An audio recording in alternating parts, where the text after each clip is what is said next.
Hey everyone, welcome back. Today I'm going to be showing you installing a mini split heat pump in my garage. This is going to give me air conditioning and heating out here, and I'm going to be showing you the whole process in this video of me installing physical units, wiring things up, and maybe I'll be able to show the refrigerant side of that part of the install. I'm not sure if I'm going to be able to show that part. We'll have to see. This may be a multiple part video. You'll know by the title of this video. If it's called part 1, then it is a multiple part video. So, I'm going to be showing you, as I said, installing this heat pump. And this is not supposed to be an educational video. I'm not a professional at doing this work. I have a fair bit of knowledge for the electrical side of things, but as far as heat pumps, air conditioning, I am really not too familiar with that side of the work, and I would not say I'm a professional at that, though I definitely can handle the electrical. Oh, we have our brackets here. These are what are going to mount onto the wall and hold the outdoor unit up. Though these do seem excessively long, so I may trim them down because according to this sheet here, we only need 12 inches of space behind it and 24 in front of it. So, look up there, and the unit is about 12 inches wide, so about a foot. So, we need a foot off for the wall, and then this takes up a foot, so we only really need these 2 feet long, and these are, I'd say, more around 3 feet. So, we'll have to see what we can do there. I've got just another instructional booklet with that one, and over there I think is just another one and the quote. So, right here in this box, this is our line sets. Might be able to see them in there, I don't know. Yeah, you can kind of see them coiled up in there.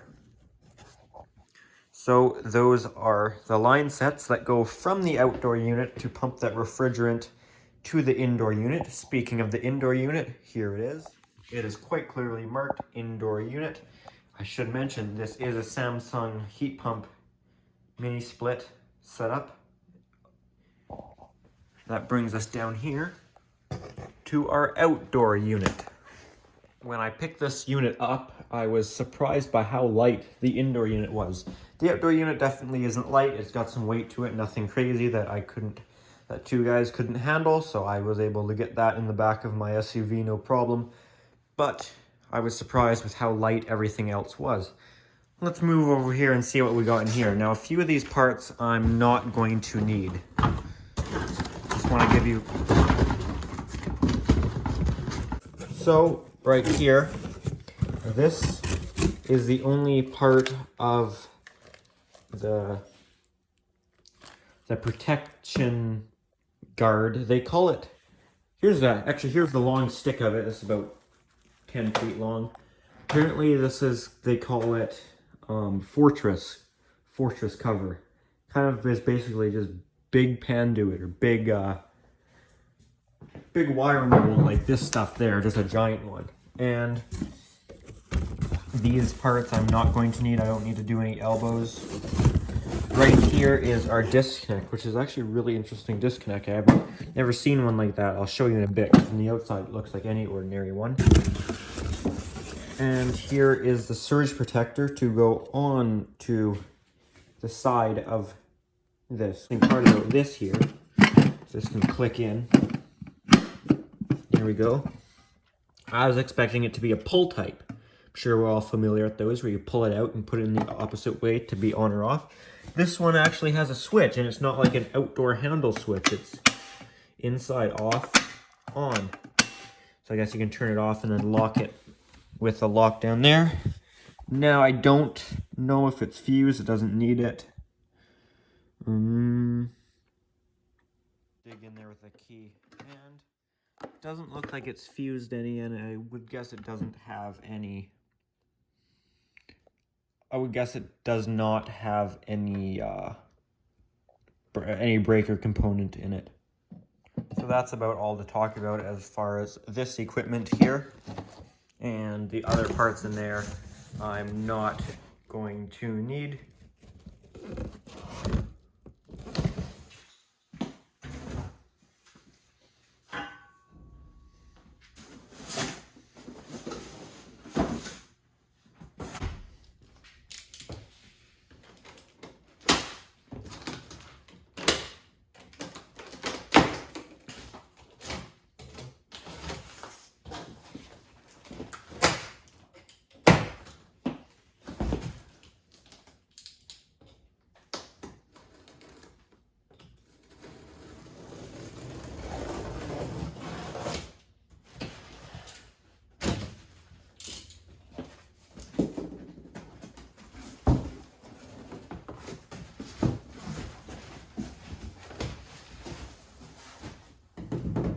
that's it right there.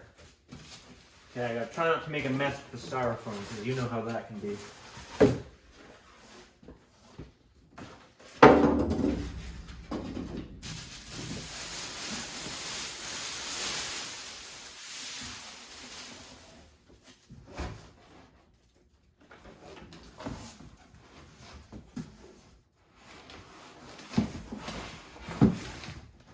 Oh wow, look at that.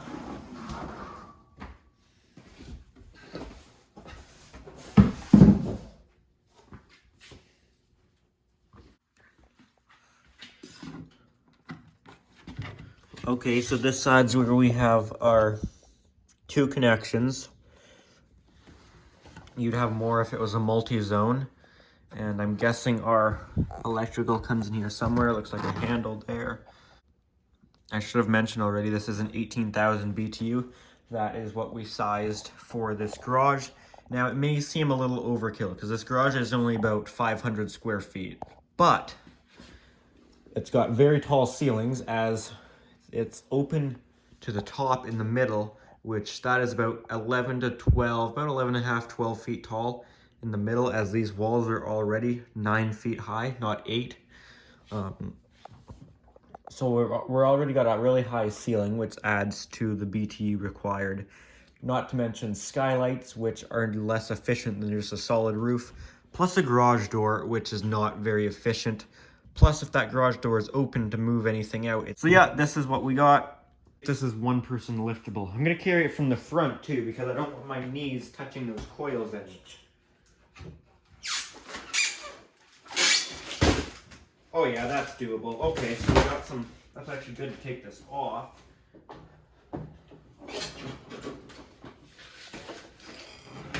So that we can get these pads out of here.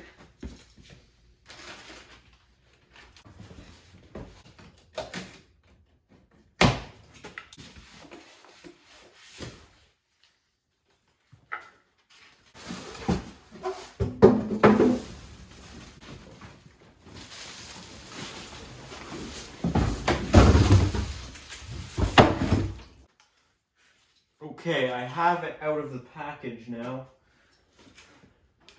which is good.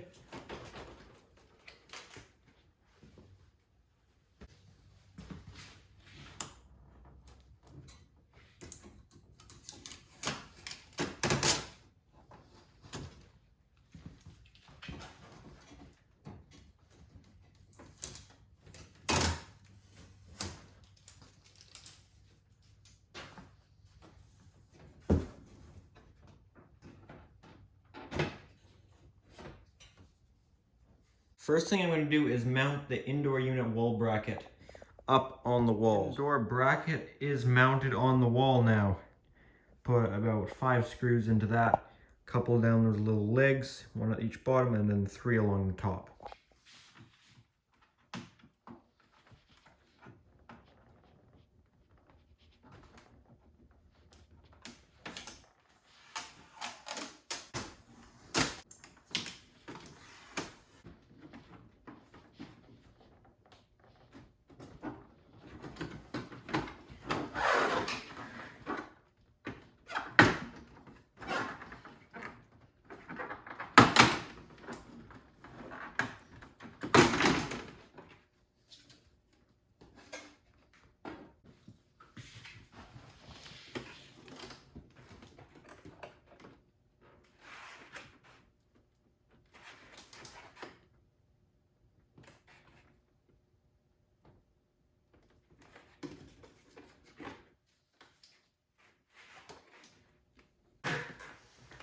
I'm going to take off our little electrical cover here.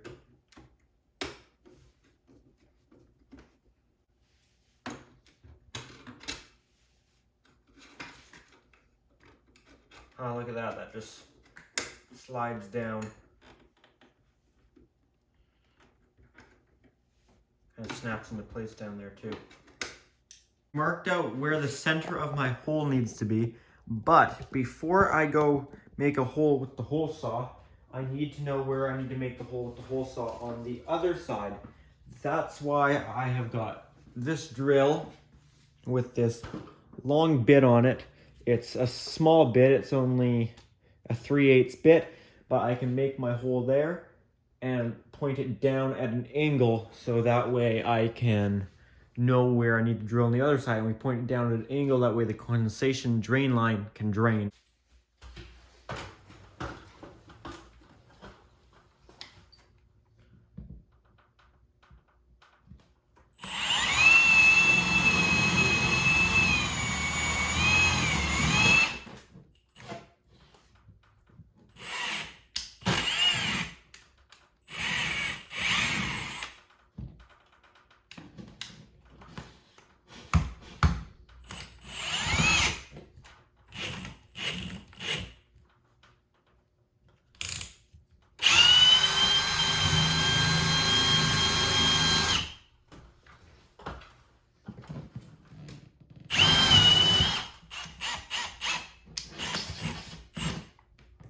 See on the outside where we came through the wall there, that looks good.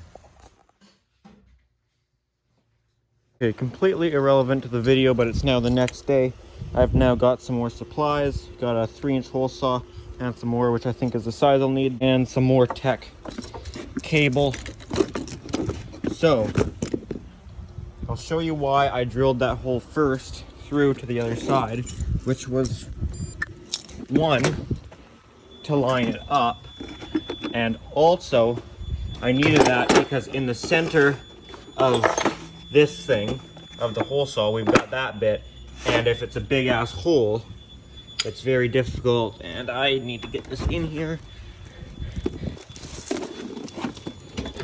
Intruder, the authorities have been notified. Leave immediately.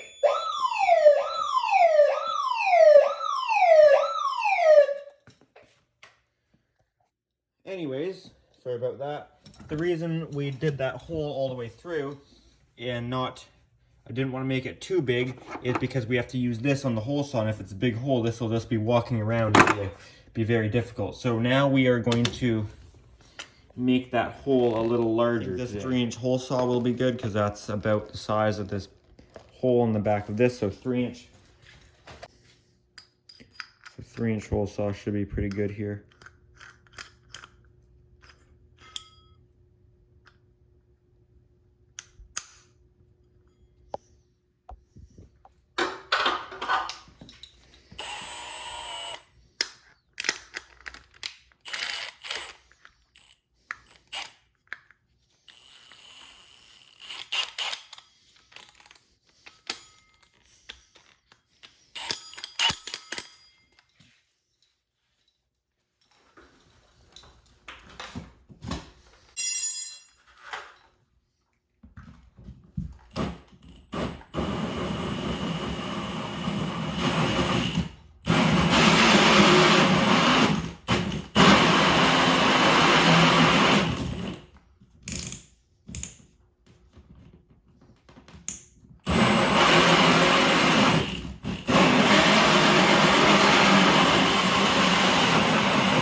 Usually you're better to go real quick with the hole saws, depends on the material, but I didn't want to fling dust everywhere.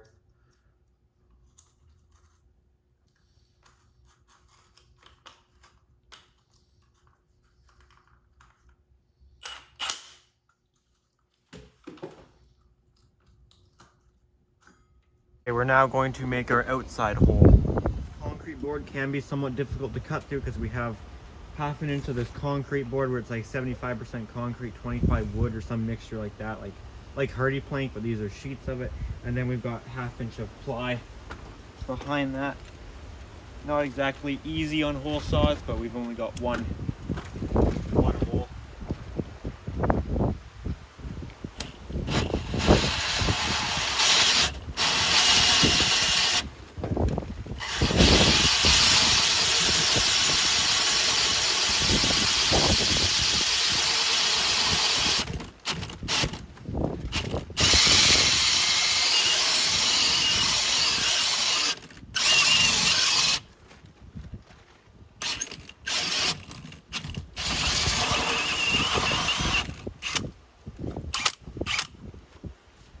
Alright, we're through the concrete board. There, we got our little pancake out.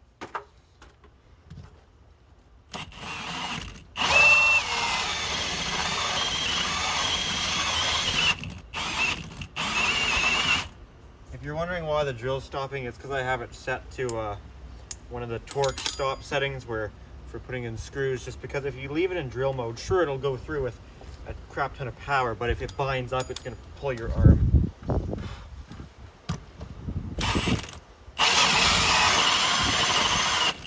know what, we might just have to do it. There we go. Power, baby. Milwaukee power. Oh, come on, that's such a good sound. So good.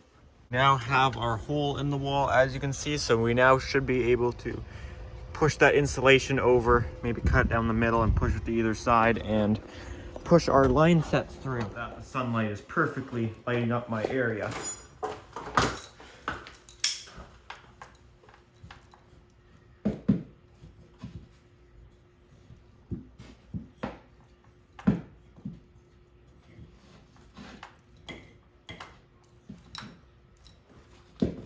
Just kind of making an X-shaped thing in it so we can push it out of the way somewhat. It's kind of just a test fit, as I'm probably gonna have to take it off the wall again, but I do want to see if I can mount this up on the wall here.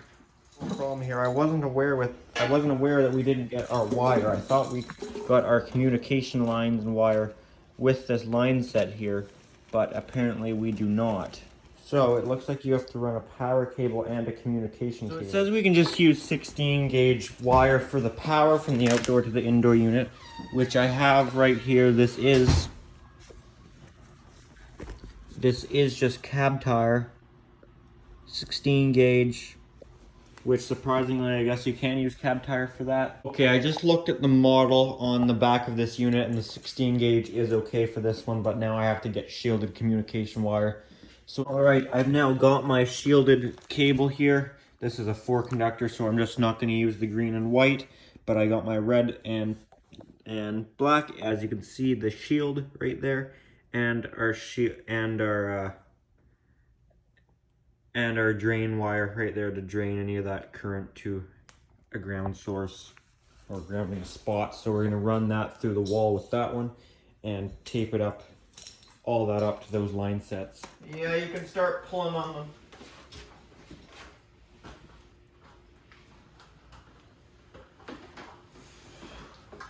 Okay, hold on.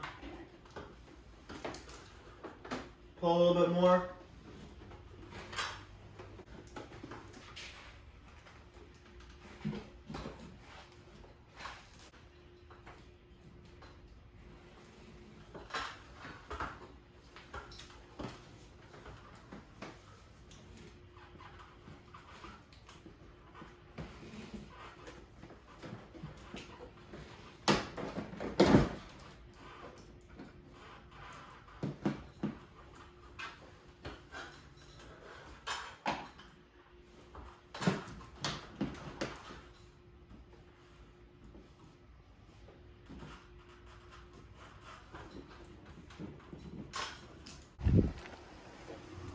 Decided not to go with the wall bracket, so I'm going to set it on these concrete pads.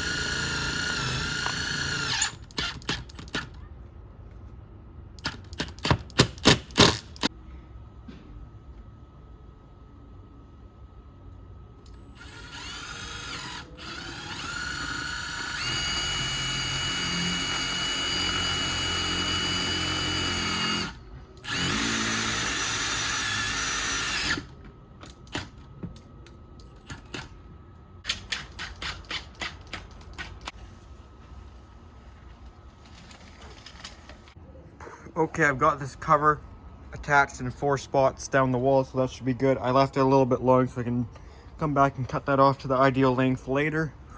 I've got this drain line here. It's 5/8 inside diameter, 3/4 outside diameter, which is going to tie into this drain line up here for any condensation to run down to the ground.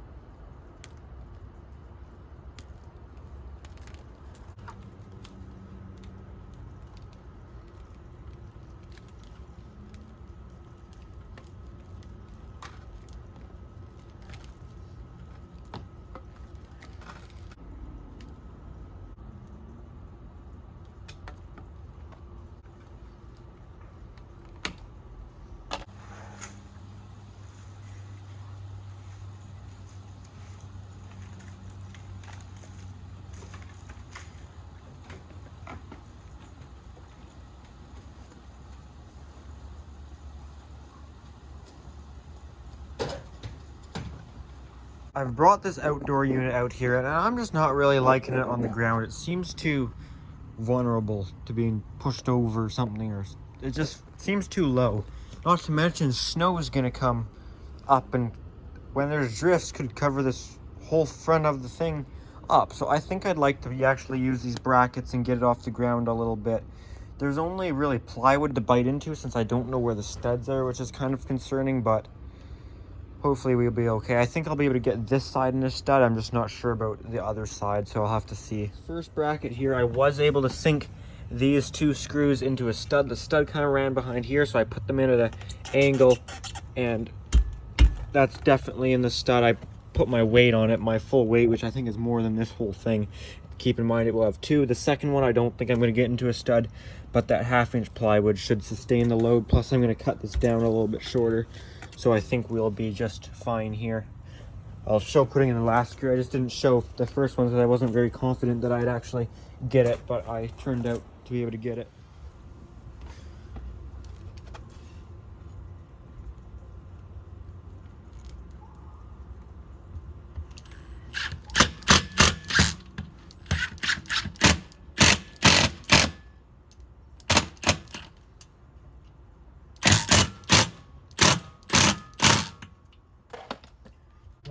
Center to center.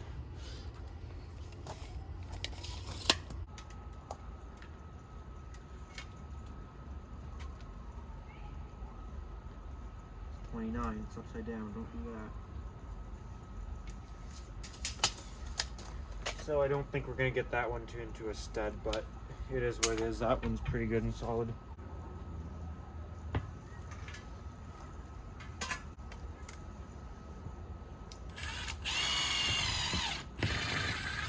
Definitely not a stud there.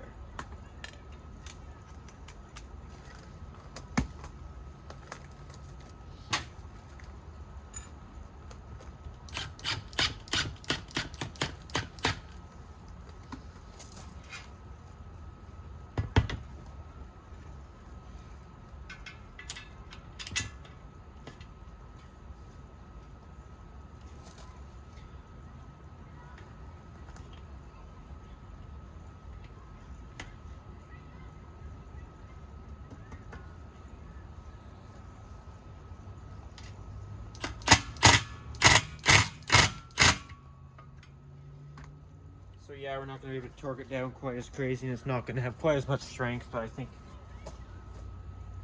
it still should be strong enough.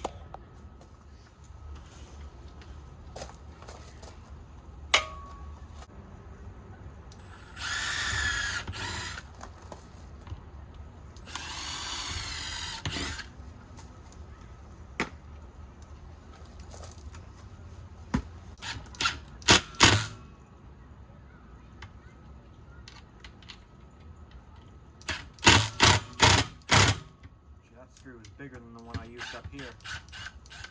Let's replace that for a bigger one.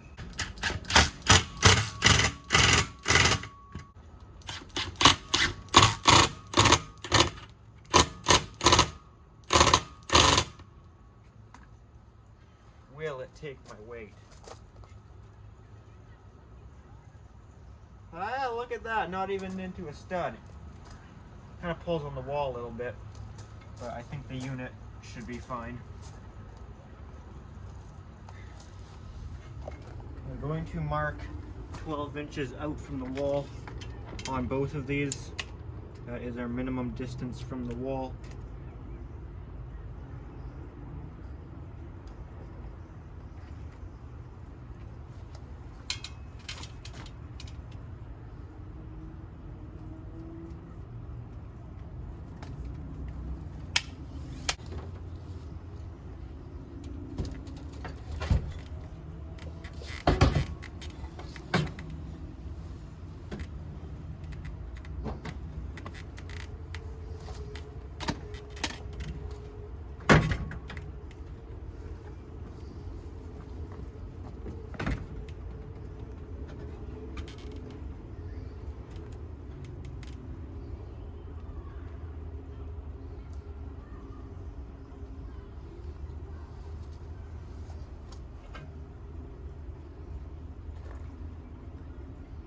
I'm going to put this board on top and screw from the other side up to get it the same distance apart at the front as back there.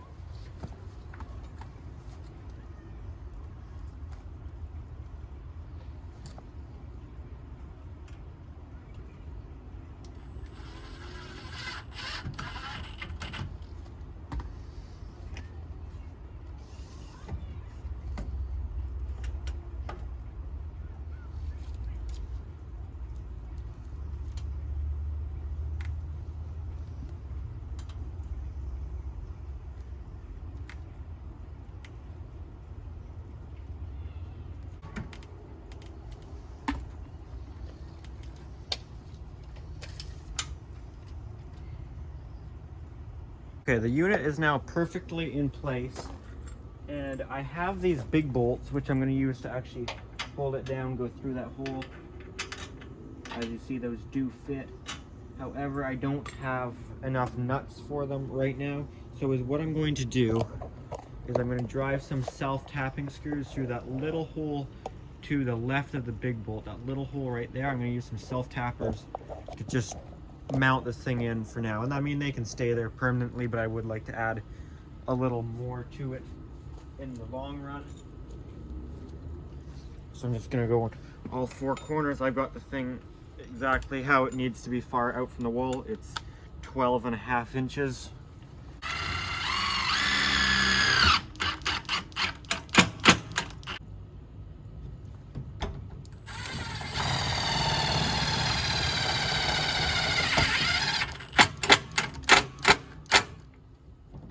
Two.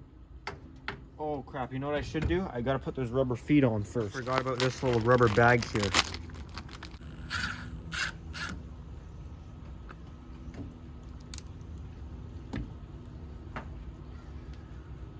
So I'm guessing these go on.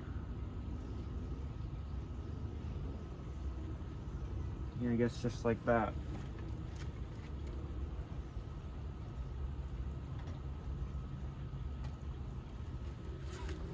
Seems pretty simple.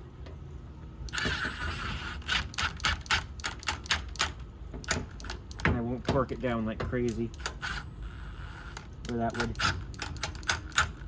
defeat the purpose of the rubber thing.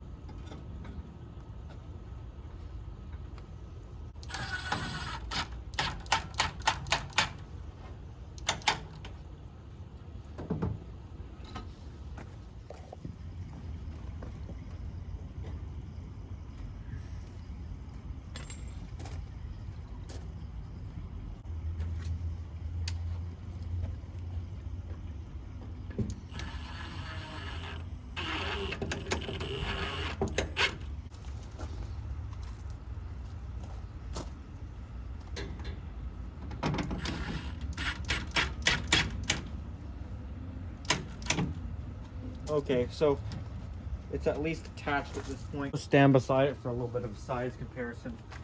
This is how it comes up on me. I've added this drain line that it comes with this little connector that you can put on the bottom. I don't really need it. I just figured I could run it down here and drain it down with this other one. Let me show you something though. With these zip ties, a tip for removing these and not leaving a sharp edge is to grab them like this with some pliers twist it until it breaks, and then no sharp edge.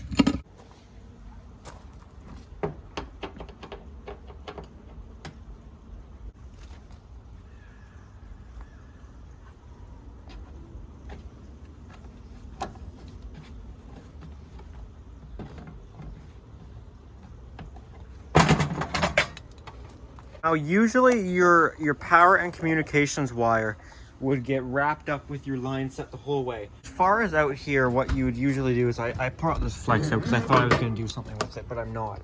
So is what usually happens is these get pulled down with the line sets once the line set gets attached on, and these just get taped up with the line set, go into here, and because it's taped up, they don't need to be in a clamp because they're pretty well still attached, and they just go up here into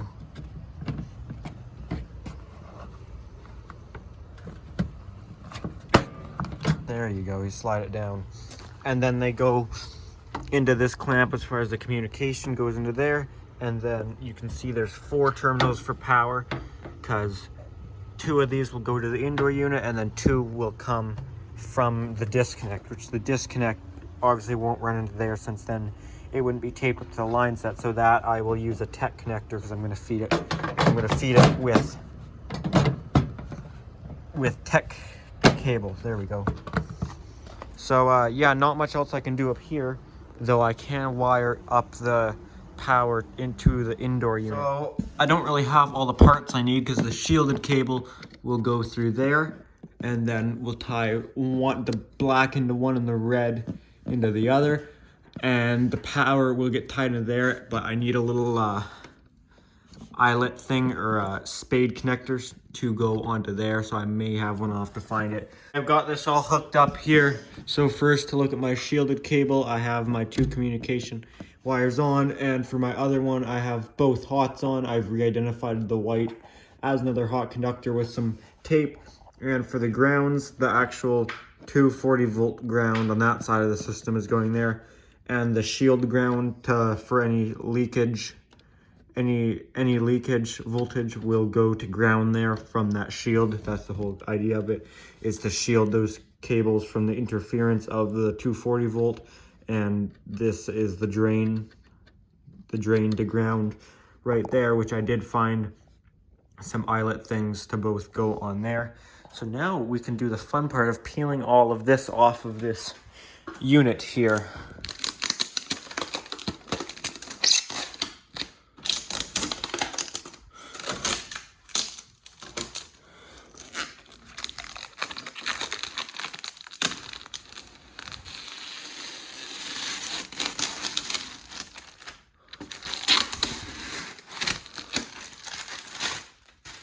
Wasn't that special?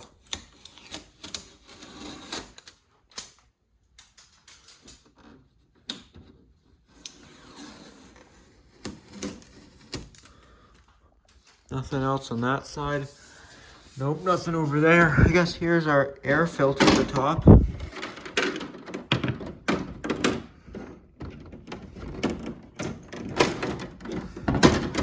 So that just unclips.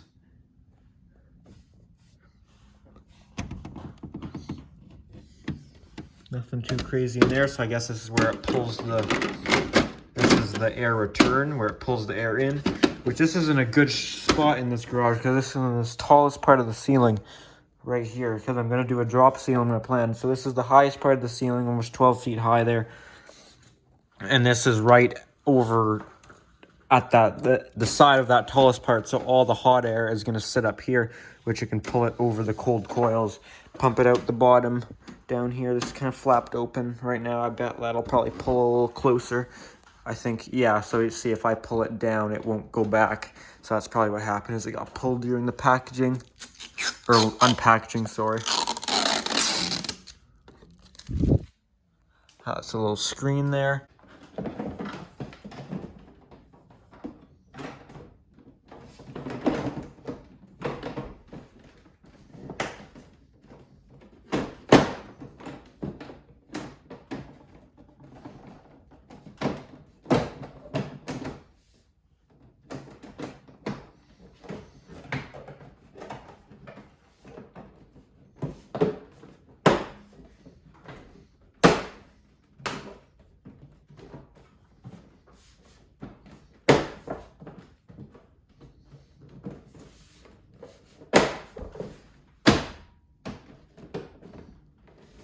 Alright guys, one more thing I just did was open up this remote. I haven't put batteries in it yet. So I think this has its own temperature, like it will sense the temperature. This thing will itself, maybe it won't, maybe it only is from up there. I am not sure. I haven't put batteries in it yet because I don't have the unit. Like, I don't know if you have to pair it to it or anything. But I think this is pretty well going to do it for part 1. I think this part's long enough, and I think in the second part, I'm going to do the power, the tech cable, disconnect, tie it into my heating circuit, and wire it up to the outdoor unit out here. I should actually put this cover on. Guess it doesn't really matter. So that's all the plans for part 2. I think part 2 will just be doing the power, and part 3 I'm going to try and show maybe the refrigerant work getting done and show finishing this up and testing everything out. But for now, that's going to do it for this video. So if you enjoyed this video, make sure to give it a thumbs up and make sure to follow if you're interested in seeing part 2. And yeah, if you have any comments or questions, make sure to put those down below. Thanks for watching.